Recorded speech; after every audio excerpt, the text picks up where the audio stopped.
He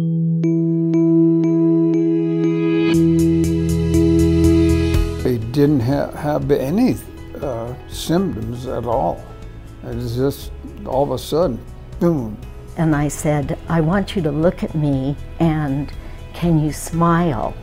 And his face was drooping, and I said that I felt he was having a stroke, that I was going to call 911. And he asked me to wait, and I said, no, I'm not going to wait. If it's a false alarm, we'll deal with it. And so I called 911, and they were there actually probably in 5 minutes. Once we find out that the patient has a blockage of one of the major arteries to the brain, give intravenous TPA if the patient is eligible, and give that as rapidly as possible. That is a potent blood clot dissolver that's going to start dissolving the blood clots. As soon as they've administered that, they will usually be transferred to the angiographic suite that you see behind me, and we'll start performing an arteriogram.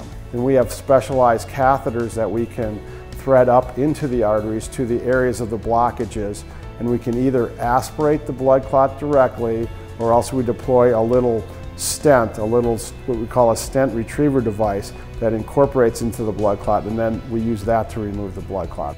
This is a picture from the initial angiogram. It would be a branch, the left middle cerebral artery, going this way and then up, kind of like antlers, and that is completely missing. So his blood clot was fairly proximal here in the left middle cerebral artery.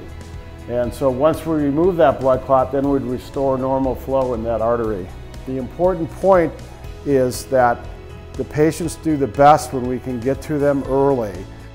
I think you've done such a good job in educating people and making them aware of the symptoms, that it was because of that. It's really important, because if I hadn't called right away, and he might not have survived.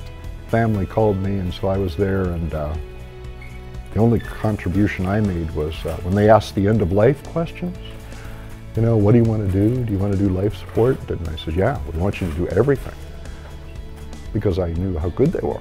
I went over and talked to the radiologist and saw the studies, and so I thought it was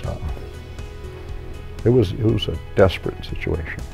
The team in the ER did a great job, spectacular care.